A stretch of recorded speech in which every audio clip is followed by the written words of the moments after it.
My name is Dr. Darlene Wiggins-Dockery, and I will be with you today along with my colleagues behind the scenes, Elena and Alexis, who will be responding to your questions and your comments in the chat. We are so excited to have you here with us today. We wanted to let you know that this webinar will be recorded and will be available on various platforms. So if you do not want to have your name, your country, or your comment in the recording, we do ask that you do not put them in the chat box or the comments box, because by participating, you are giving consent to the U.S. Department of State and FHI 360 to include your comments, your name, and your potentially your country in the recording. So, what to expect today? Throughout Series 22, we have been exploring a variety of strategies for fostering student motivation and engagement in the English language classroom. We hope that you're able to use the strategies that we share. So here is what you can expect today. The session is going to be about 60 minutes long. The presenter will present the material, and I, as your host, will ask questions and comment as well. But we really want to hear from you, our audience, so that we can share your comments and engage with your ideas. Please share your thoughts and your comments in the comments box or the chat box. At the end of today's webinar, there will be a short attendance quiz available for the chance to earn a digital badge. We'll share more details about that at the end of the webinar. Now, for today's webinar, move to learn energizing the EFL classroom through movement-based activities.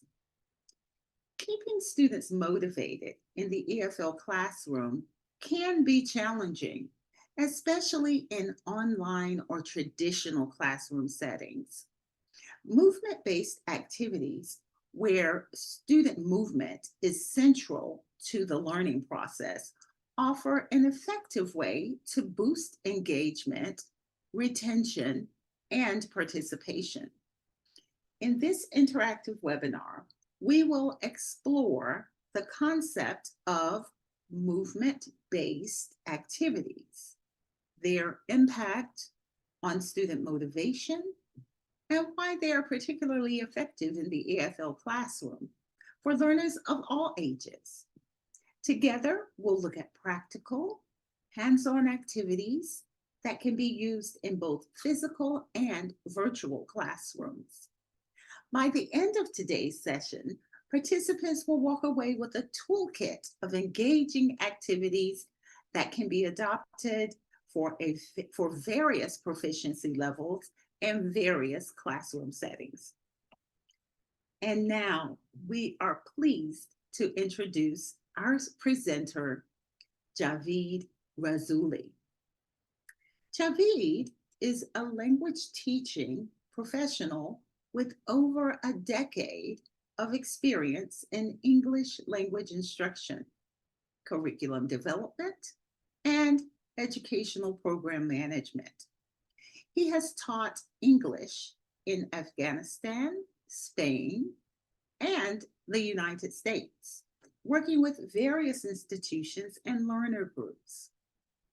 Javid earned a master's degree in linguistics from the University of Oregon through the Fulbright Foreign Student Program. Previously, he served as an English program manager for the U.S. Embassy's English programs in Afghanistan and worked as an academic advisor with Kids and Us English in Spain. Currently, Javid is a technical officer for online teacher learning events with the Open program. Welcome, Javid. Thank you, Darlene, for the introduction, and thank you, our audience, for participating today. I'm very excited to be here and discuss with you about movement-based activities and how they can energize our English classrooms. So let's imagine sitting on a chair in a class or at home for a virtual class for an hour, listening to your teacher or doing some routine exercises. How would your body feel? Would you stay focused on the lesson? Would you feel motivated or energized to learn? This could have happened to many of us as students. And as teachers, we might have observed that the energy level of our students drops significantly sometimes. So, what is the solution? In today's webinar, we're going to talk about these situations in our classrooms. First, we will discuss movement-based learning and its benefits. Then we'll explore three movement-based activities and provide you with some implementation tips and adaptation ideas. And finally, we'll reflect on the lessons learned and look at the next steps. So the first concept to look at is movement-based learning. It is an educational approach that integrates physical activity into the learning process. This could include any type of physical activity, such as acting out scenes from a story in a literature class, using gesture to learn new vocabulary, or incorporating dance into the lesson. We also have the famous total physical response, or TPR, teaching method that is based on the coordination of language and physical movement. In TPR, instructors give commands to students in the target language, and student responds with physical actions. So now that we have some ideas about movement-based learning, let's hear from you. How might movement-based learning benefit our students? Okay, so we are ready to hear from you. We want your ideas. How might movement based activities benefit our students, benefit the students in your class, in your context, in your country? Let's hear what you are saying to us. We are already hearing from our participants. We have Doris who says, students just sitting for an hour will be bored and distracted. So she sees the benefit of moving them around some. And so those are some of the answers that are coming in. We also have one from Hebert who says they feel more active. And then we have a response from Nan who says TPR is one of my favorite methods. Sid says it helps students to see what they learn. So those are some of the responses we have. Javid, back to you. Please pardon me. No, that's good. That's great to hear all the responses from our teachers, and we'll look forward to see some of these benefits in the upcoming slides as well. So let's take a look in the next slides. Okay, before going any further and discussing the benefits of movement-based activities, I want to define these two terms that are important in understanding why we should incorporate movement in our classroom. The first one is cognitive function, and that refers to the mental processes that allow us to carry out any task. These functions include a variety of mental abilities, such as perception, memory, attention, language, problem solving, and decision making. Essentially, cognitive functions are the brain's way of processing information, understanding the world around us, and responding appropriately. They are crucial for everyday activities and overall mental health. The second term is retention of information, and that refers to the ability to remember and recall information over time. It involves storing information in the brain and being able to access it when needed.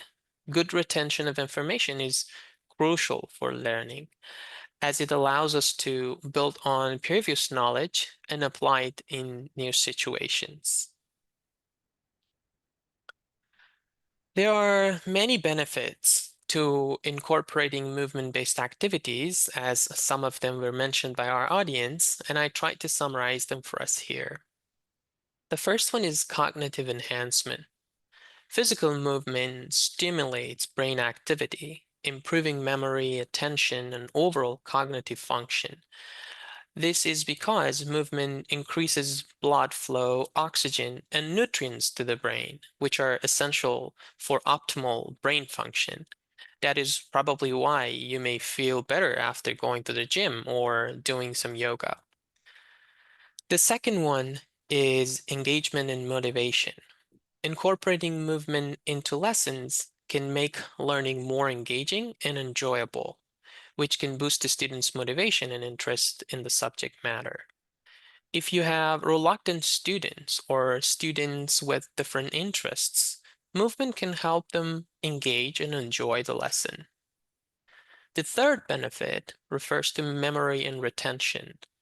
Movement-based activities can also help students better retain information by linking physical actions with cognitive tasks. For example, learning body parts by touching the body part and saying it out loud. The next benefit we have is enhanced social skills. Movement-based activities often involve teamwork and collaboration. We will look at some of the activities later, which can improve students' social skills and emotional development. Going back to reluctant or shy students, movement-based activities involving teamwork and collaboration can help them enhance such skills without being the center of attention in the class. Another benefit is reducing stress and anxiety, because high stress and anxiety can overwhelm students and make them nervous, affecting their performance. Physical activity can help reduce stress and anxiety, creating a more positive and productive learning environment. And finally, studies have shown that students who engage in movement-based learning tend to perform better academically. Movement-based activities can be used with different age groups and levels. Young learners and teens have high energy and will enjoy getting out of their seats. In addition, their attention spans are shorter, and some movement will keep them focused. Adult learners would like to learn more through experiencing the language, and movement-based activities reinforces that need. Finally, such activities are great for multi-level classrooms, as it helps learners engage at different levels. Okay, now that we've discussed some benefits, let's hear from you about some challenges you have faced or envision facing with movement-based learning. So we know those wheels have already begun to turn, and you're thinking about what if I try to do this in my class, how it might look. So tell us, what challenges have you faced or do you envision facing with movement based learning? We've got a comment while we're waiting for those responses, Javid. We heard from Priscilla, who said, in my classes, I often incorporate movement based activities to make learning more engaging and dynamic. I believe that when students move, they become more focused, motivated, and active in the learning process. Movement not only energizes the classroom, but also creates a positive and interactive environment. I agree with that. And so let's see now, we have some responses to the question, what challenges have you faced or envision facing with movement based learning. We heard from Selma, who said, introvert students and large class size are the biggest challenges. Anna says, challenges such as space and students' apathy. And then we heard from Ernesto, who said, too much noise. Veronica thinks a challenge might be the space in classrooms and the class size. We also heard from Karima, who said, some students with disabilities have a hard have has been hard for me to encourage them to do movements. And then Anu says, it takes planning and it's time consuming. Then we heard from David, who said, shy learners may not fully participate. So, those are some of the challenges that our participants are anticipating. Back to you, Javid. Thank you so much, everyone, for sharing all those challenges. And we are aware that applying or integrating movement in a class is challenging. And we will provide you with some implementation tips later as we move on. And we'll address, hopefully, some of these challenges that you've mentioned in the practical activities. Okay, now we move on to explore 3 movement-based activities that I have done in my class, in my classes before, and discuss some of the adaptation ideas I have in mind. So the practical activities that we're going to discuss in detail are sit down for your word, vocabulary charades, and four corners.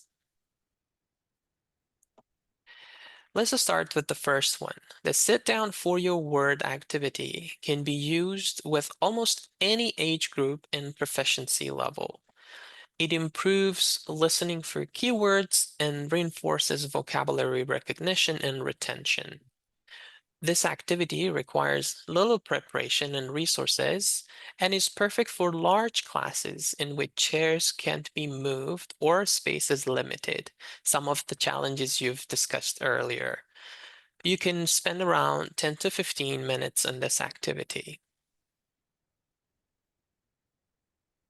In order to prepare for this activity, you'll need to select a vocabulary set or theme such as food, travel, or job. Then make a list of 10 to 15 words and prepare a short story, paragraph, or dialogue that includes these words. In class, write the target words on the board for students to choose from. This is an example sit down for your word activity. The target audience for this activity are teens and adults, and we can use it for beginner to intermediate levels.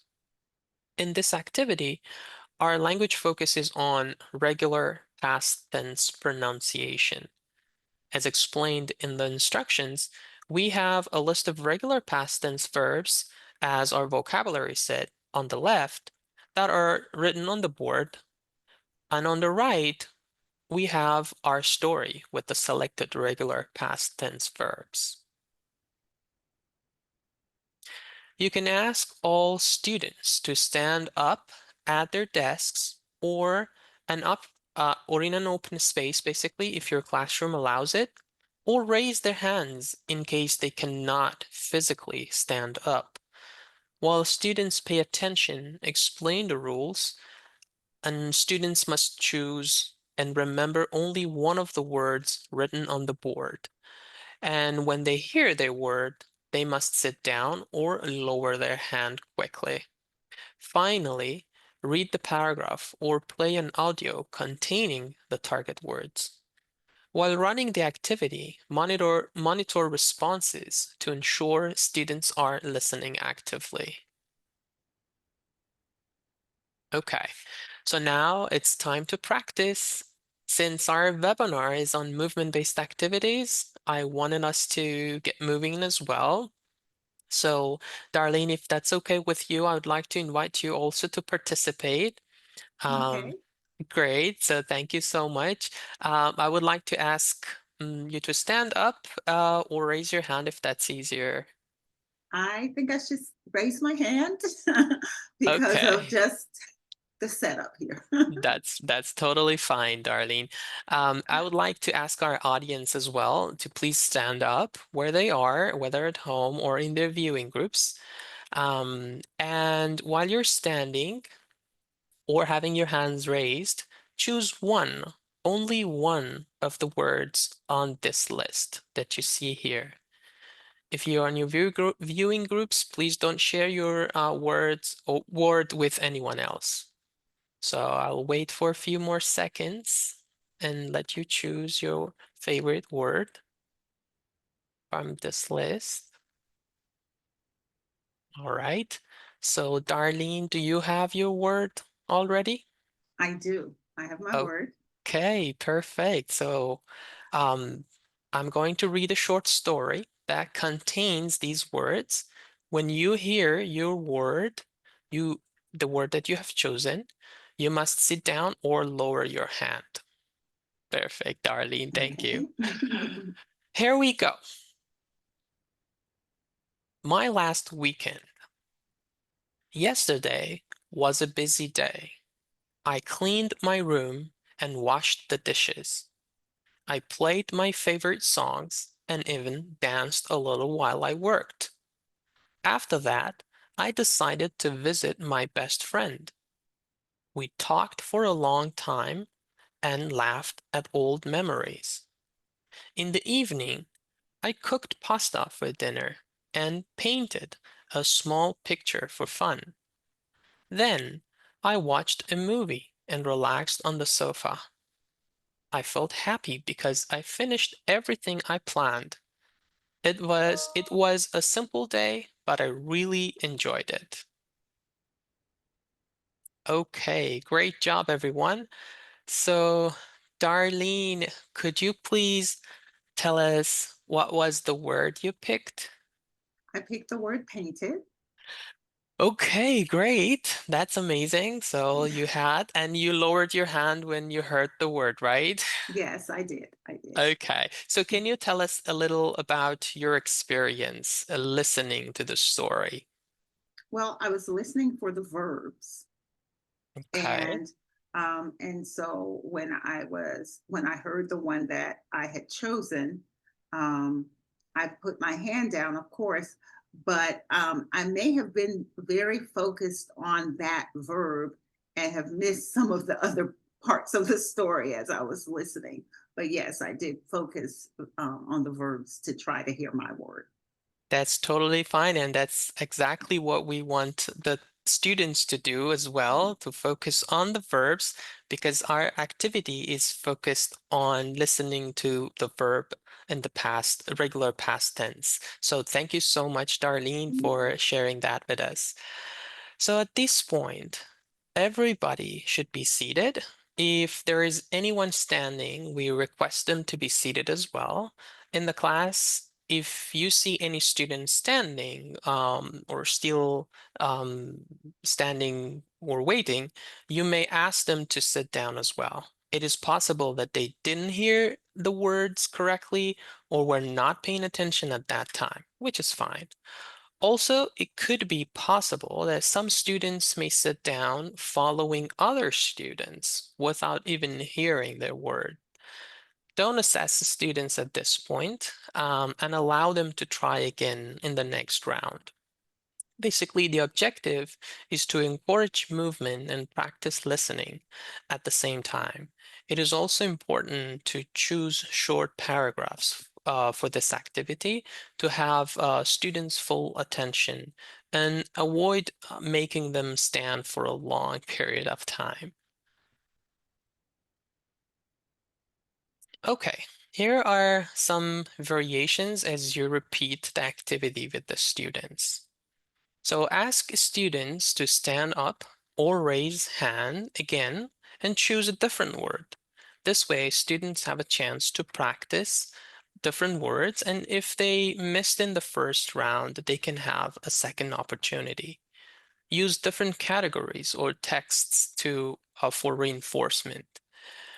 Invite students to create their own short paragraphs for the class to listen and react. And the last one, which is my favorite variation, you can add 2 or 3 extra words that are not included in the text and check those words with the standing students at the end. If they say one of the extra words, congratulate them for their attention and standing till the end of the story. Okay, here is an extension activity. To further practice the pronunciation, you can give each student a set of 3 sticky notes, preferably different colors, with the past tense regular sounds. Ask students to raise the sound card corresponding to each regular past tense verb as they hear you read the story. Always monitor student responses quickly for an informal assessment. This is maybe a good option to consider for teachers who want or need to check students' responses for comprehension, for example. You can raise the correct sticky note after students lower their hands and move on to the next sentence. Now it's your turn. I would like to hear from you what other language aspects can you use sit down for your word activity for other than vocabulary? Okay, so how do you plan to use this activity in your context? While we're waiting for those responses to come in, Javid, we have some comments I want to share with you. We heard from Haas, who said, perfect. I'll try this sit down for your word activity when we're back at school. We heard from Veronica, who said, great to practice attentive listening. Banda said, it's really a wonderful activity. I enjoyed it a lot. We have a question and a comment from Karima.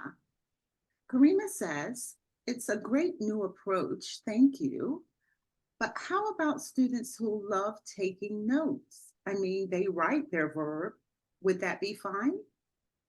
Well, I think for this activity, because it was focused mainly on listening, we mainly focused on having them listen to the verbs, but you may use a variation that you ask them to write it. So that would be a very good variation. You can read it for the students and they can write it down. So that could be a variation that you can use in your writing class as well.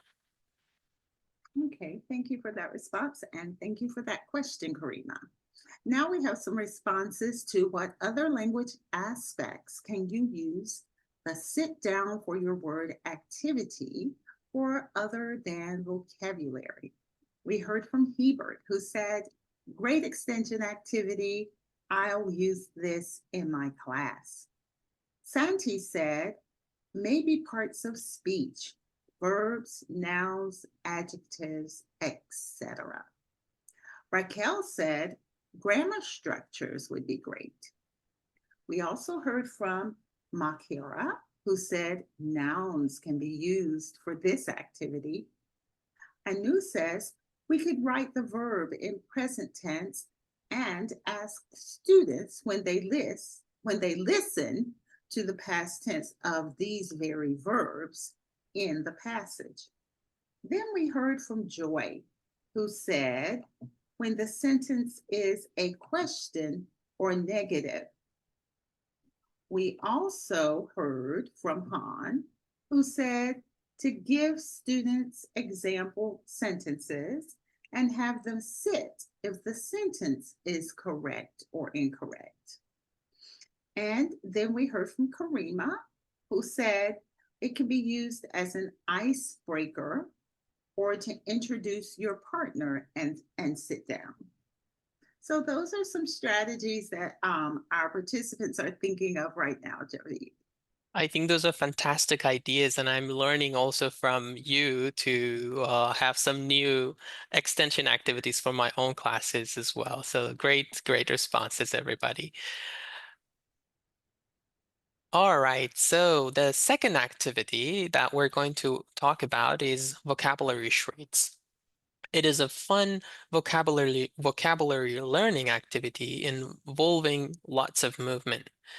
There are some challenges with this activity, especially with shy students, that we will address at the end. This activity could be ideal for all age groups, especially effective for teens and adults at beginner to advanced levels. It can strengthen vocabulary recall and usage, build confidence in expressive language, and promote teamwork and collaboration. It is highly customizable to your needs and require very few resources. Some of our teachers were worried about time and resources, so they are they don't require a lot of resources.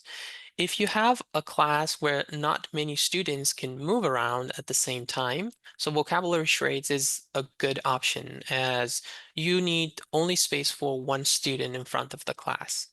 You may spend around 10 to 15 minutes for this activity as well. So to prepare for this activity, you will need to create a list of vocabulary words based on the current unit or theme. Write each word on a slip of paper as shown here. And in an online class, you could write the words on a virtual whiteboard or to show them to the students.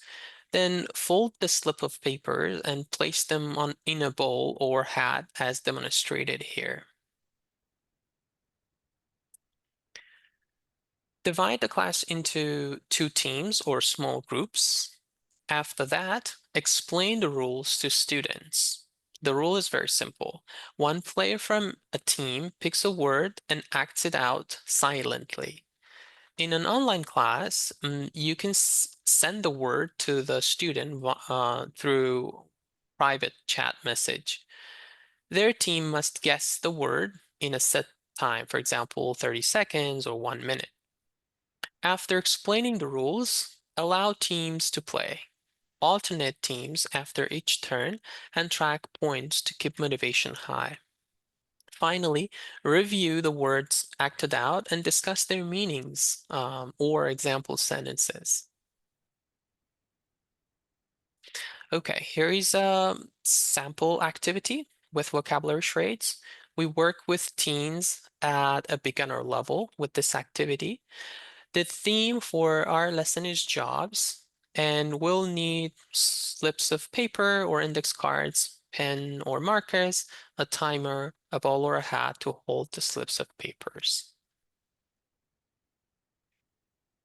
All right, so here's an vocabulary shade activity demo for us. Imagine this is our class. The first step, as we said, is to divide the class into two or more teams. We divided the class into Team A and Team B here.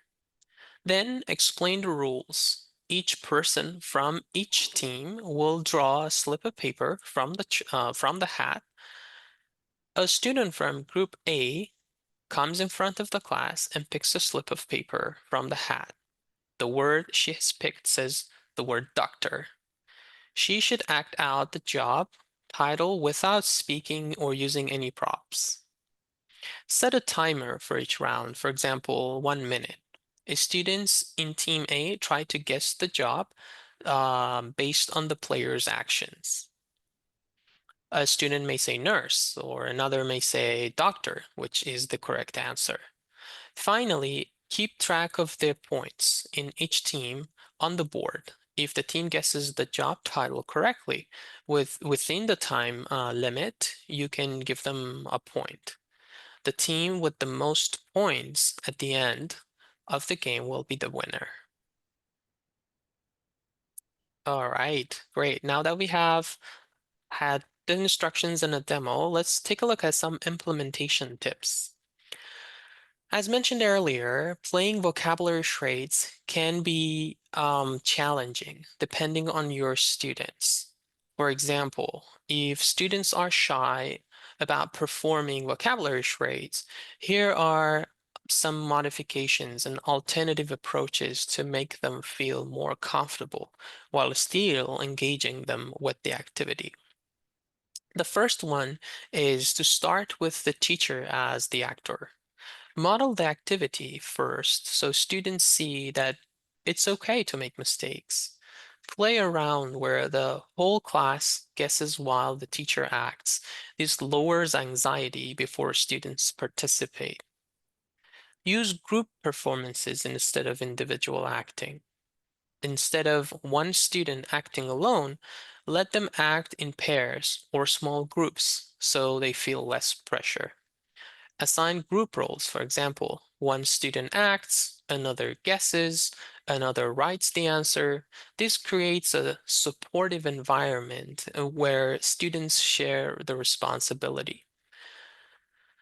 Number three, we can give students a choice of how to participate. Some students may prefer drawing or using props instead of acting. Allow them to describe the word using gestures and clues instead of full body acting. Offer a pass option so that students don't feel forced to perform. And finally, encourage a supportive and fun atmosphere. Reassure students that there are no wrong answers and mistakes are part of the learning process. Use positive reinforcement. Praise creative efforts instead of correctness. Remind students that everyone is participating, so they are not alone. Okay, now it is your turn. If you were to use charades in your class tomorrow, what would be the theme for your list of vocabulary words? Animals, for example, emotions, health problems, or any other ideas that you have. Javid, I'm looking forward to these responses to see how our participants plan to use this activity. If you were to use charades in your class tomorrow, what would be the theme for your list of vocabulary words? So while we're getting those responses, Javid, I wanted to share some comments with you. We heard from Miriam, who said charades are great. Students love to participate in it. We also heard from Lorena, who said, when my students are in line before coming into the room, I used to do movements about verbs. Students should say the verb, and then cognitive processing is working. We heard from Haas, who said, this is a great strategy to try out. Thanks, and sent you a smiley face. And then we heard from Sarah, who said, I have already used this approach, but I didn't know its name. So Sarah is going to continue to implement this activity and she'll know what to call it from now on, charades.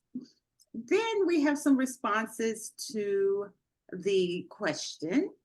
Mercedes says, for basic courses, we can use the objects in the classroom, then the students have to find and touch. For Selma said health issues. Then we heard from Hebert, who said holidays. Paula said, I'd choose emotions. We heard from Raul, who says, I choose sports and competitions.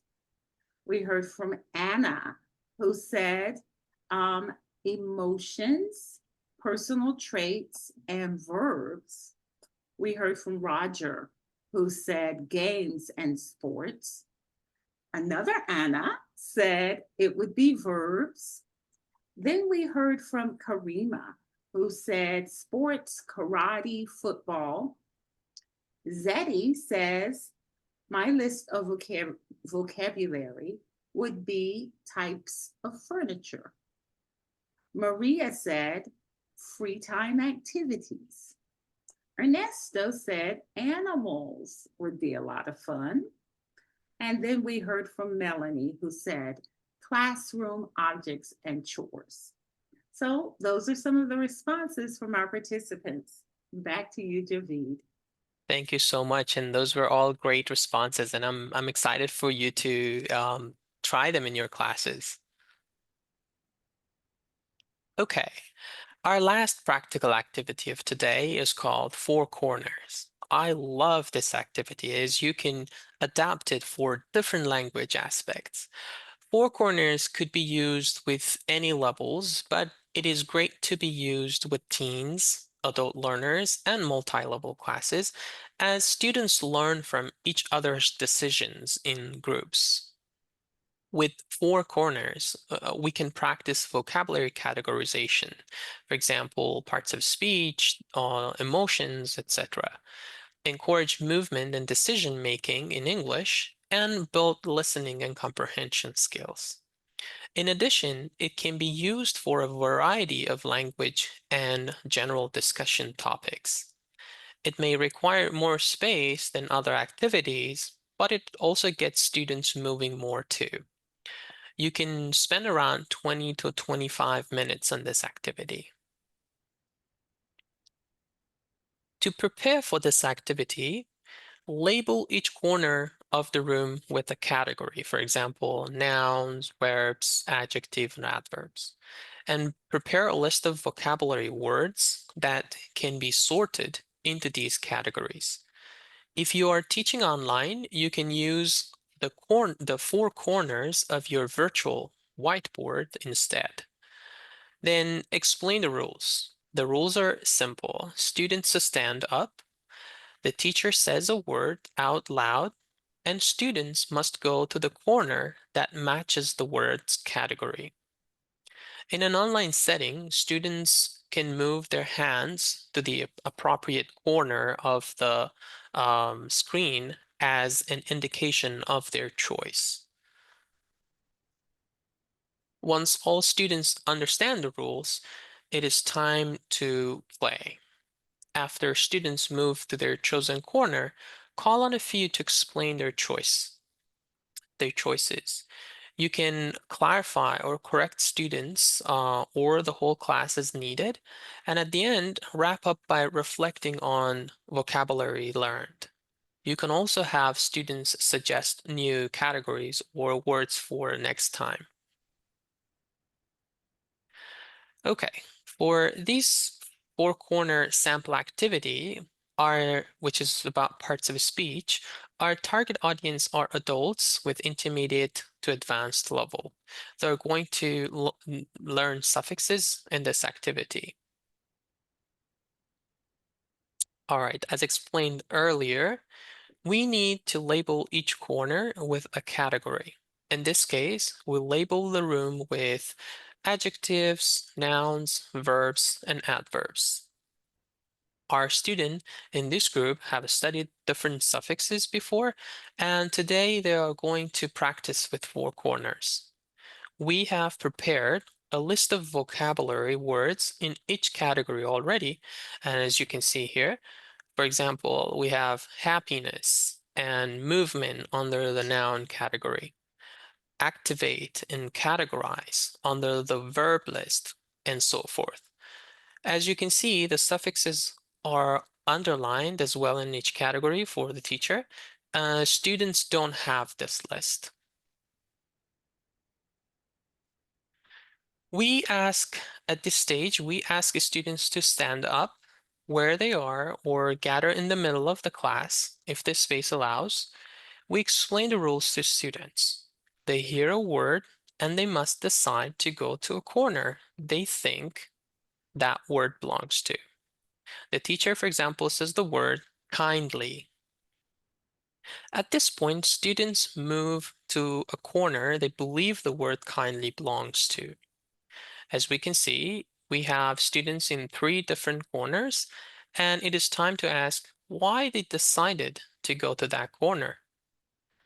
If the students can't justify their choice, it is totally fine and normal. Sometimes they just know the answer but can't justify, and instead of asking their justification, ask them to make a sentence with the word in that category. Students may make incorrect sentences such as, I'm kindly. At this stage, avoid any correction and allow them to see some correct sentences or responses from the right group. And instead of correction, ask the students in the wrong category if they can think of the right suffix for the same word in that category. For example, ask what are the noun and adjective forms for kindly. They may answer with the correct form now and self-correct their previous incorrect choices. You may also ask them to make a sentence as well with the correct word form. Finally, as a wrap-up, ask students to get back to their seats or gather in the middle of the class.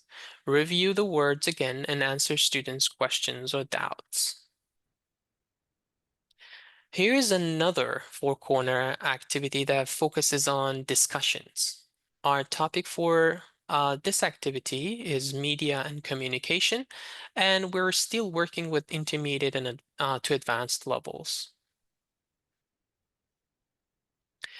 So, since we're going to have some discussions, we label our corners with strongly agree, disagree, and strongly disagree.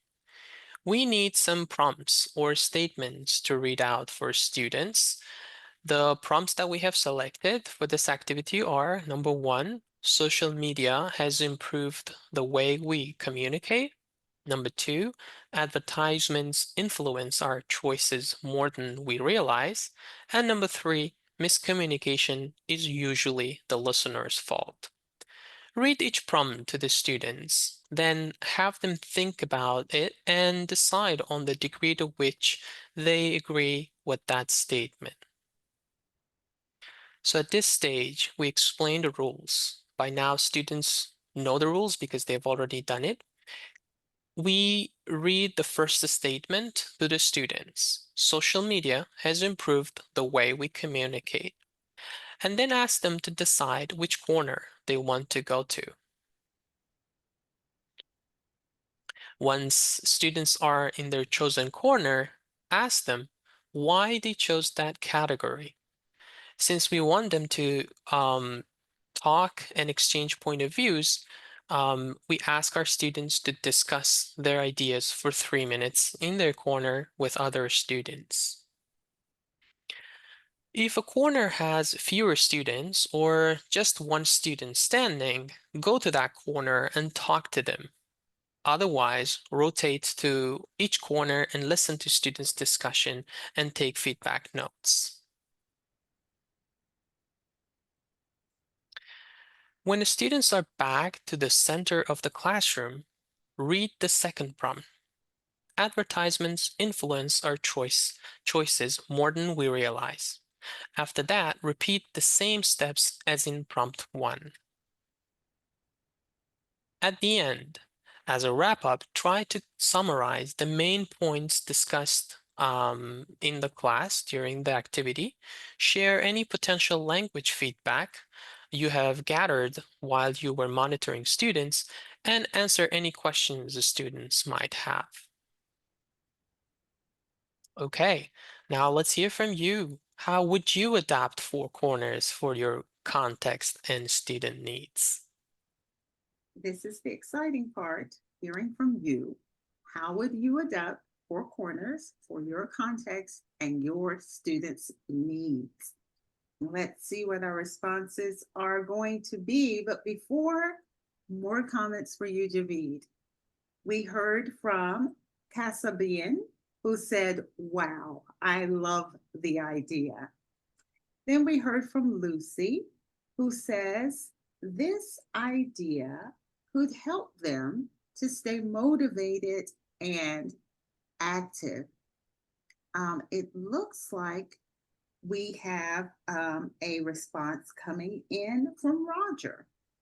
And Roger is saying, great activities for my English club. So that's Roger's response to how would you adapt four corners for your context and student needs. Roger's going to use it in English club. Then we heard from Selma, who said, I will use four corners in our debates. Noni says, to do discussions or vocabulary revisions. Then we heard from Ernesto, who said, I can use two corners for agree and disagree. And looks like I thought we were going to have another comment, but it popped up and popped away. So we're going to go back to you, Javid. Okay, thank you so much, everyone. Those are fantastic ideas and how you're going to implement four corners. All right, here are some implementation tips with the four corner activity. In this activity, students may move to a corner based on other students' choices, or if they are alone, they may change their decisions. Try to maneuver peer influence with appropriate prompting, such as, are you sure? What makes you think that? Think about your choice again. Balance your focus on decision-making support. Help the students with their decision-making and moves through appropriate prompting, but also allow them to be doubtful, allow them to be undecisive. It is all part of the learning process. Don't feel obliged to use all four corners. One of our audience said about that. Use Yeah. two or three corners and stations instead based on your needs. So definitely that's totally fine. Okay, here is some adaptations for us to look at. And instead of making students physically move to corners, they can raise colored cards or use hand signals to indicate their answers, especially if your class setup does not allow much movement. If the space allows, divide the classroom into smaller zones where group discussions basically groups can discuss their reasonings before sharing with the class.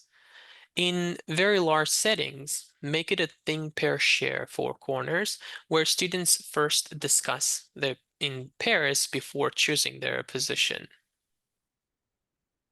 All right, now we're going to reflect on all the activities we've done today and think about the next steps. In today's session, we learned about movement-based learning concept and how it helps our learners be engaged and motivated to learn. We explored three practical movement-based activities: sit down for your words, vocabulary charades, and four corners. And we also discussed implementation tips and adaptation ideas for these activities to help us with smooth planning and activity implementation. All right, before we finish our session today, let's hear from you. What's one movement-based activity, concept, or strategy you plan to try in your next class and why? In your next class, that's what we're hoping, that you will put this to use right away. So let's see what movement based activity, concept, or strategy so we are going to know are being implemented around the world. Okay, we have a response from one of our participants, Javid. All of them, all of them. That's And great. so we are going to um, hope that you will continue to think about how you will be using it in your classrooms as you meet for your next session. In the interest of time, we're going to go on and wrap up for today. So back to you, Javid. Okay, thank you so much, Darlene. So next time that you plan a lesson, think about this, that our body is designed to move. So move to learn. Thank you everyone for participating. And thank you, Javid, for such a wonderful session discussing the benefits of movement based activities for learning and sharing practical hands on activities with us to enhance student engagement and retention and participation in our English language classrooms.